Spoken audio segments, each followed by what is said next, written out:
The 2010 Olympics has Fairchild flying some extra special sorties this month. Spokane-based tankers are refueling the planes, protecting the restricted airspace over the Winter Games around Vancouver. In a story you'll see only on KXLY4. Jeff Humphrey takes us up for a ride during this very high-profile mission. Well, Dave, you know, with the world's eyes on the Olympics, terrorists or anyone else looking for attention know they can get it by disrupting the games. That's why Fairchild was tasked to make sure any unwanted guests don't try to crash this international party from the air. IBIP, can I have COM 1? This airborne radar station is running low on fuel but can't take its eyes off the Olympics. Now Fairchild's getting ready to launch this tanker so the E-3 Sentry doesn't have to make a pit stop. All right, gentlemen, welcome to the brief for our sortie today.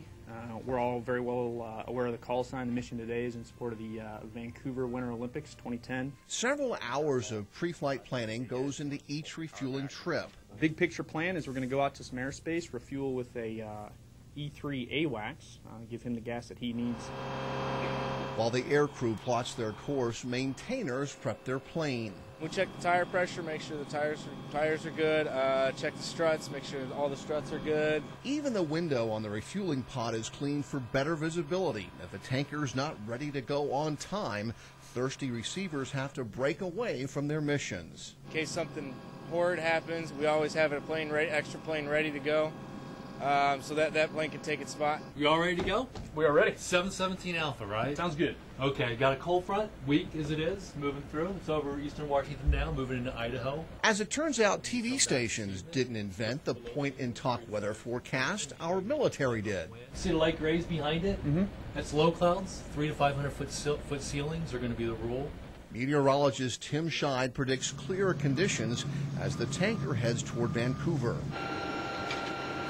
Once on board, the air crew tests their flight control services while they're still here on the ground. Fuel panel is set for takeoff. Go.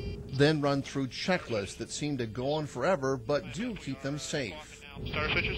Yes. IFF, we are squawking now. Lights. Landing light is on. For takeoff check is complete. The tanker, now loaded with more than 50 tons of fuel, taxis to the runway and takes off. Pickle. Rotate. It doesn't take long to rise above Spokane's winter cloud cover and climb into clear skies. When the Sentry comes looking for its gas, we won't be hard to find. We took a route direct about 40 miles northwest of Spokane. While the tanker crosses the state, Airman First Class David Stefanik gets ready for one of his first real-world refueling missions. Looked like it'd be fun, and I always had a thing for jets ever since I was little. Stefanik is just 21 years old, but in a few minutes will operate the boom that brings two planes together at 300 miles an hour. Sometimes it gets a little sketchy whenever there's like turbulence up here, or nights a little harder. Somewhere above Wenatchee, the E-3 Sentry comes into view. The AWACS plane has already been keeping wayward aircraft away from the Olympics for hours and needs more gas right now. We're offloading that much-needed fuel to the receivers that are then going on to execute their mission. It's about 200. As the receiver approaches, It's about 50 right there. Stefanik grabs the controls that allow him to fly the boom into position above the Sentry. Will do. And receiver 1, you're clear contact when ready, sir. Receiver 1 copies. Can you hit the heat again, please? 40.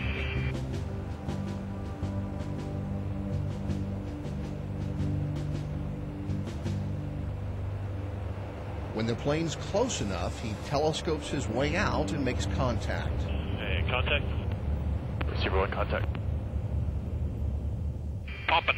The tanker then begins filling the Sentry with 1,000 gallons of fuel every minute. Stefanik keeps his pilots advised about how the Sentry is handling the hookup. Moving up and down a little bit. Still fairly stable. As the tanker offloads fuel, it's becoming lighter, while the receiver is getting heavier by the ton, so both planes have to make moment-to-moment adjustments. You get 10,000, 20,000, 30,000, because that significantly changes the weight of the airplane. It takes almost 20 minutes, but the Sentry is now topped off its tanks with 100,000 pounds of fuel, the weight of 10 elephants. We tried to get the crew to explain the AWACS role in protecting the Olympics, what this rotating dish is capable of, but here's all we got. Receiver 1, pilot's name, Major Finley.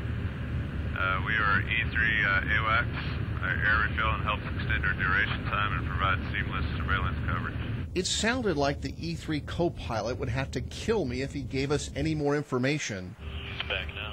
So we aborted our aerial interview Dropping down. and watched the Sentry fall away. You guys are down at 210. We're talking to Seattle on 126.1. Have a good one. 126.1. Thanks a lot, guys.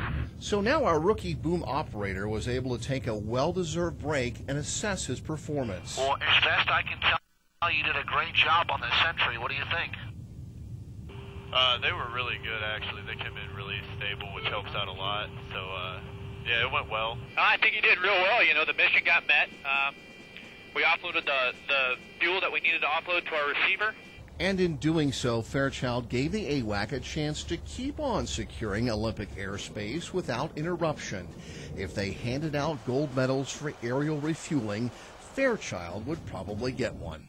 You know, there's thousands of world-class athletes down there participating in the Olympics right now, countless spectators as well. So what we've just done is offload that fuel so that he can provide that early warning in the event something was to happen over that airspace. Now, there's usually about a dozen people aboard the AWACS watching their radar screens and warning wayward planes to stay out of the Olympic airspace. If that doesn't work, the AWACS direct Canadian FA-18 Hornets to move in and intercept that aircraft, and the U.S. Air Force plays a role in keeping them gassed up as well. What an amazing experience, huh? I was going to say, you've been on a few of those. This is it doesn't look like it ever would get old. No, this is our 10th mission, and it never ceases to amaze me how you get these two planes moving so quickly together in the same airspace, and they do it day after day above Iraq and Afghanistan. Our military could not get up and go anywhere without tankers, and they do a good job at it. It's great. Phenomenal. Great to watch. Jeff, thank you so much.